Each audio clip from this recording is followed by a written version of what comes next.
వాళ్ళు NASA centre ప్రత్యక్ష ప్రసారం చేస్తూ దాని గురించి పూర్తి స్థాయి ఎక్స్ప్లెయిన్ చేస్తూ వస్తుంది. ఇక్కడ ఒకసారి మన స్టూడియోలో కూడా సునీత విలియమ్స్ బుల్మోర్లు దిగిన డ్రాగన్ క్యాప్సూల్ ఏదైతే ఉందో ఆ క్యాప్సూల్ మాదిరిగా ఒకటి మా టీం కూడా తయారు చేసింది. మీకు అర్థం కావటం కోసం దీన్ని మేము డిజైన్ చేస్తున్నాం. ఇదే మాదిరిగా క్యాప్సూల్ ఆకాశంలోంచి చాలా వేగంతో, భారీ వేగంతో దూసుకుంటూ వచ్చింది. భూమి మీదకి వచ్చేటప్పటికి దాని వేగాన్ని తగ్గించే ప్రయత్నం చేశారు.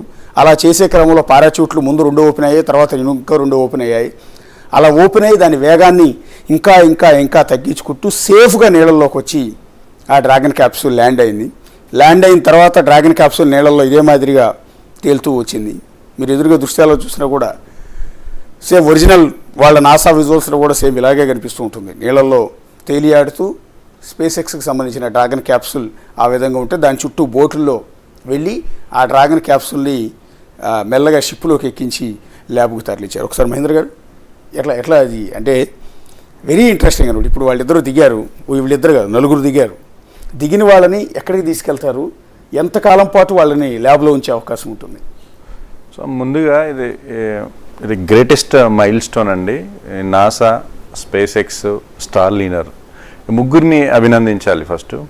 ఎందుకంటే పూర్తిగా టెక్నాలజీని యూజ్ చేసుకొని ఎన్ని టెక్నికల్ ఇష్యూస్ వచ్చినా కానీ, ఎంత టైం పట్టినా కానీ వాళ్ళని జాగ్రత్తగా భూమి మీదకి తీసుకురావడాన్ని ఫస్ట్ నాసాని, స్టార్లీనర్ని, స్పేస్ ఎక్స్ డ్రాగన్ ఓనర్స్ని మనం అభినందించాల్సిందే. సో ఇది గ్రేటెస్ట్ మైల్ స్టోన్ అండి, చాలా గ్రేటెస్ట్ మైల్ స్టోన్. ఇది చాలామందికి ఇది ఎగ్జాంపుల్. సో మిగిలిన దేశాలకు కూడా ఇది ఎగ్జాంపుల్. మన భారతదేశం కూడా ముందు ఇలాంటి చేయడానికి ఇవి ఎగ్జాంపుల్స్.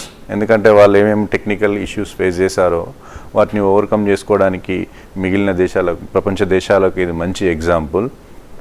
సో వీళ్ళు భూమికి తిరిగి రావడం చాలా సంతోషం అండి. అందరూ చాలా రోజులు 9 నెలలుగా మనందరం ఎదురు చూస్తున్నాం వాళ్ళు ఎప్పుడు వస్తారా ఎలా అని. సో ఫైనల్గా వాళ్ళు భూమి మీదకి రీచ్ అయ్యారు.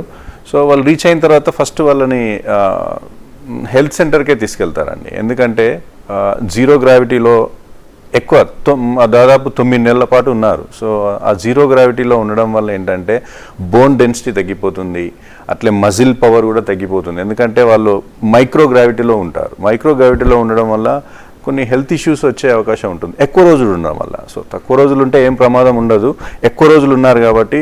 సో మెయిన్గా ఆ మజిల్ పవర్ తగ్గిపోతుంది, బోన్ స్ట్రెంత్ మంత్లీ వైజ్గా డిక్రీజ్ అయిపోతుంది.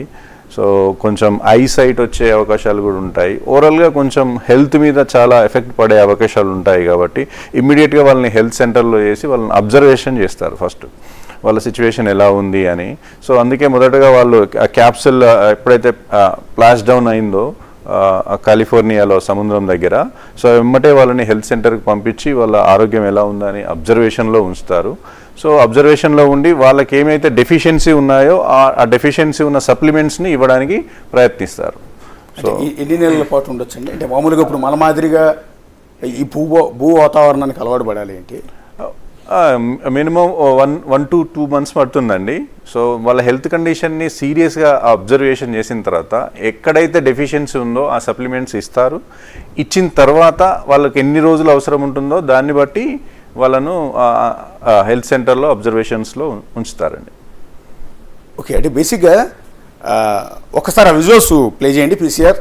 ల్యాండ్ అయిన దృశ్యాలన్నీ కూడా సేమ్ స్పేస్ ఎక్స్ ఈ విధంగా ల్యాండ్ అయిన తర్వాత చాలాసేపు